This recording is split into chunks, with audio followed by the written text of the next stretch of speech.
Have you ever noticed how quiet your home feels after retirement? It's not just the absence of work or the end of busy schedules, it's a different kind of quiet. A quiet that feels heavy at times. You wake up, make your coffee, and realize that the days that used to be filled with meetings, errands, and chatter are now empty. At first, you might think, this is wonderful. Freedom at last. And it is. But there's a hidden layer beneath that freedom, one that almost no one talks about, the loneliness that can quietly creep in when the structure of your working life disappears. I've been there myself. When I retired, I expected to feel relief, maybe even joy. And I did, for a while. I loved not setting an alarm, enjoying a slow breakfast, and having the freedom to spend my mornings however I liked. But after a few weeks, I noticed something subtle yet unsettling. I felt a little disconnected, a little untethered from the rhythm of life I had grown used to. Friends were still working, family was busy with their own lives, and suddenly the conversations that once came naturally weren't happening as often. That quiet I once relished became a reminder of what had shifted.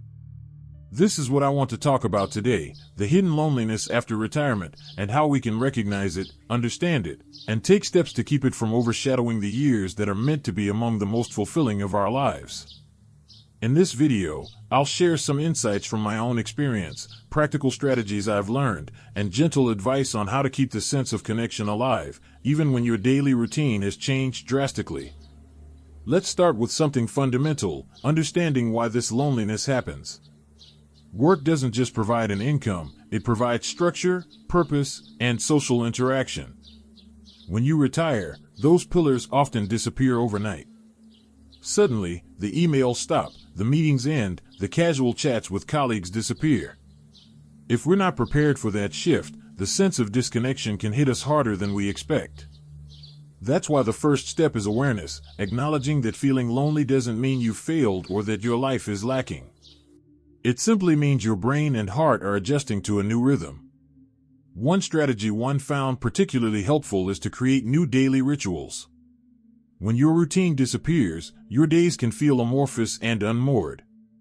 For example, I started dedicating the same time each morning to a short walk, a few stretches, and a quiet moment with a cup of tea. It may seem small, but having a predictable rhythm gives your mind and body something to anchor to. Over time, these small rituals become comforting markers in your day, reducing that sense of drift that can intensify loneliness. Another point I want to touch on is the importance of social intentionality. When we were working, social interaction happened naturally. You'd chat with a coworker over coffee, bump into a neighbor in the hallway, or make small talk during lunch. After retirement, those moments often vanish. If we wait passively for social interaction to happen, it often doesn't. That's why it's important to take the initiative. Reaching out to friends, joining local clubs, or even making small gestures like a phone call or a handwritten note can maintain connection. It might feel awkward at first, especially if you're used to interactions happening on autopilot, but these intentional efforts can be life-changing over time. I also want to discuss the power of purpose beyond work. Many of us define ourselves through our jobs, titles, or professional accomplishments. Retirement can leave a void when it comes to identity and purpose. I learned that seeking new ways to contribute, to community, to family, to hobbies, helps fill that space.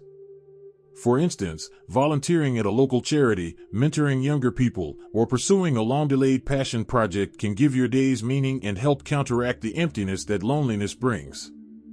It's not about replacing work, but about rediscovering your own value outside of it. And here's a truth I want you to hear: it's okay to feel lonely sometimes. Loneliness is a natural human emotion, and acknowledging it is the first step toward addressing it. Pretending that every day is perfect or that you should always feel fulfilled sets unrealistic expectations and can make the feeling worse. Accept it, reflect on it, and then think about small, manageable actions you can take to move from isolation to connection. These first strategies, creating daily rituals, cultivating social intentionality, and finding purpose beyond work, are the foundations for addressing the hidden loneliness of retirement.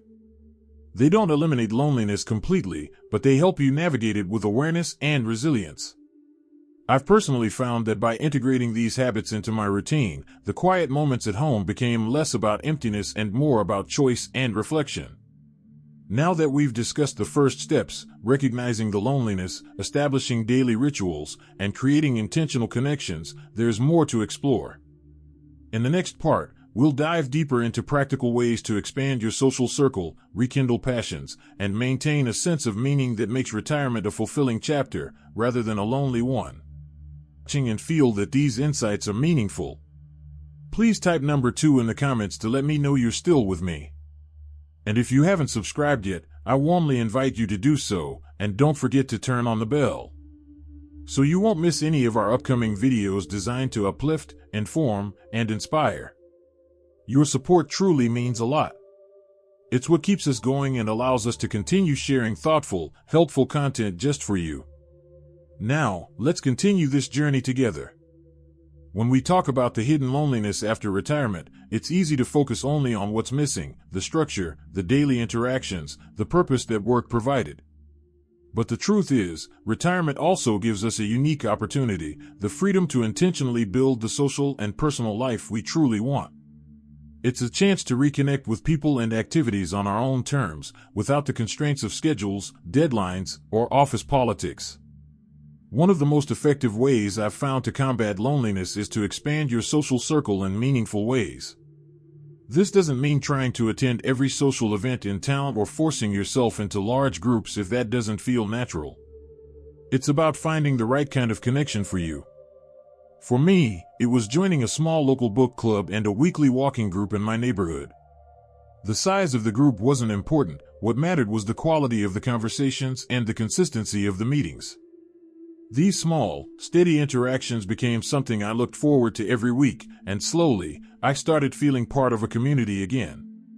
Another important point is reconnecting with old friends and family. Sometimes, we assume that others are too busy or that it's inconvenient to reach out. But you'd be surprised how much people appreciate a simple phone call, a text, or even a short letter.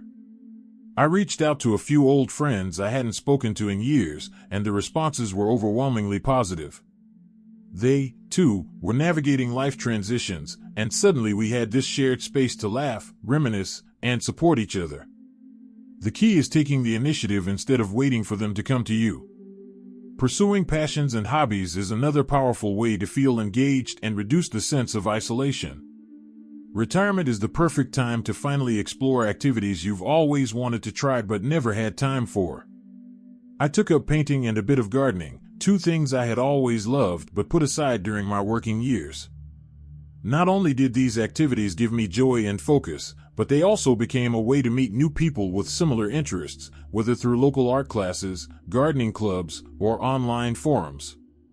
When you engage in something you truly enjoy, it becomes easier to feel connected to the world around you. It's also important to give back in ways that matter to you. Volunteering isn't just about helping others, it's about creating a sense of contribution and belonging. I started volunteering at a local food bank, and it completely changed how I perceived my days. Suddenly, my time had a tangible impact, and the people I met there brought a warmth and purpose that I hadn't realized I was missing. Even small acts of service, helping a neighbor with errands, mentoring someone younger, or contributing to a community project, can make a huge difference in how connected and fulfilled you feel. Now, let's talk about mindset, because this is often the most overlooked piece of the puzzle. Loneliness isn't just about external circumstances, it's also about how we perceive them. When I first retired, I noticed I would compare my life to others, friends still working, neighbors traveling, family members always busy with activities. That comparison made me feel left behind, which only amplified the sense of isolation. Over time, I realized that true fulfillment comes from focusing on your own journey, celebrating the small wins, and embracing the freedom that retirement offers. Instead of thinking, I'm lonely because I'm retired, I started thinking, I have the opportunity to create my own meaningful life. That shift in perspective was transformative. Another subtle but powerful approach is creating small, daily touchpoints of joy and connection. These are little things you might overlook: a phone call in the morning to a friend, sitting outside and greeting neighbors, sharing a meal with family members when possible, or even keeping a journal to reflect on moments of gratitude. These tiny habits accumulate over time, building a stronger sense of connection and purpose. They might seem minor, but they make a profound difference in your overall well-being. Finally, I want to emphasize that it's okay to seek professional support if needed. Some people find that loneliness after retirement evolves into depression or anxiety, and that's nothing to be ashamed of. Talking to a therapist or joining a support group can provide tools, insights, and reassurance. Just like you would seek medical care for a physical ailment, it's perfectly normal to take care of your emotional health as well. By now, we've covered strategies for expanding your social circle, reconnecting with friends and family, pursuing passions, giving back, shifting your mindset, and creating daily touch points of connection. These steps, when practiced consistently, create a strong foundation for combating the hidden loneliness that retirement can bring. They don't just fill time, they fill life with meaning, engagement, and a sense of belonging. As we move into the next part, we'll explore the final layer of this journey, embracing solitude without letting it feel like loneliness, cultivating resilience, and creating a life that feels joyful, purposeful, and fully yours. Retirement doesn't have to be a period of quiet despair or emptiness. It can be one of the most enriching chapters of your life if approached with awareness, intention, and care. Now that we've explored ways to reconnect with others, pursue passions, and create meaningful routines, it's time to talk about a crucial aspect of life after retirement: embracing solitude without letting it become loneliness. This is where many people struggle, because for decades, our identities were tied to activity, productivity, and external engagement. When that structure disappears, the quiet moments can feel heavy. But solitude, when approached intentionally, can actually be one of the most liberating and fulfilling experiences of life. The first step is changing your relationship with being alone. Instead of viewing alone time as a gap to be filled, start seeing it as an opportunity for reflection, creativity, and self-care. I began dedicating part of each day to quiet reflection, sometimes with a journal, sometimes just sitting with a cup of tea watching the sunlight filter through the trees. These moments, small as they were, became a source of calm and clarity. Over time, I noticed that solitude didn't feel like emptiness anymore. It became a space to reconnect with myself, to explore ideas, and to enjoy the present moment without distraction. Another essential practice is cultivating gratitude and mindfulness. Retirement can highlight what's missing in our lives, but it also gives us time to notice what we have. Every morning, I started listing 3 things I felt grateful for, even if they were small: a good cup of coffee, a conversation with a neighbor, or simply waking up healthy. Practicing gratitude consistently shifts your focus from what you lack to what's abundant in your life. Similarly, mindfulness, paying attention to the present without judgment, helps reduce anxiety about the future or regrets about the past. Together, these practices turn solitude into a positive, nurturing experience. I also want to emphasize the importance of setting personal goals, no matter how small. After years of structured work life, having clear objectives gives your days direction and motivation. For example, I challenged myself to read 1 new book each week, try a new recipe every few days, and walk at least a mile each morning. These goals weren't about achieving anything monumental. They were about creating a sense of accomplishment and continuity in my daily life. They reminded me that even in retirement, I could grow, learn, and contribute to myself and to those around me. Connection with others still matters, of course, and one of the most fulfilling ways I found to combine solitude and social engagement was mentorship and sharing experience. Volunteering to guide younger generations, whether in formal programs or informal conversations, allowed me to use my knowledge in meaningful ways. Sharing stories, offering advice, or simply listening became a bridge between generations, and it created a sense of purpose that reinforced my own emotional well-being. It's a reminder that even as our own lives slow down, we still have the power to impact the world positively. One habit I've found surprisingly effective is creating a nightly wind-down ritual. Just like we set routines to start the day, ending it intentionally has a huge effect on mental and emotional health. I spend 10 to 15 minutes each evening reflecting on the day, acknowledging small wins, letting go of regrets, and planning a gentle focus for tomorrow. Over time, this ritual not only improved my sleep but also reduced feelings of restlessness or sadness that can accompany loneliness. It's a small action, but its cumulative effect is profound. Now, as we bring these ideas together, the key takeaway is this: retirement doesn't have to mean isolation or emptiness. By cultivating meaningful connections, pursuing passions, practicing gratitude, embracing intentional solitude, and setting personal goals, we can transform this chapter of life into one of richness, fulfillment, and joy. The hidden loneliness that many talk about is real, but it doesn't have to define your experience. Awareness, intention, and small consistent actions are powerful tools to shape your days into something meaningful. I also want to remind you that your feelings are valid. If at times you feel lonely or disconnected, it's not a failure, it's a signal to pause, reflect, and reach out, whether to friends, family, or a professional. Seeking support is a strength, not a weakness. Sometimes just talking to someone who understands can make a world of difference. As you consider these practices, remember that small changes matter. Adding a daily walk, reaching out to a friend, picking up a long-forgotten hobby, or journaling your thoughts might seem minor individually, but together they build a life that feels alive, connected, and purposeful.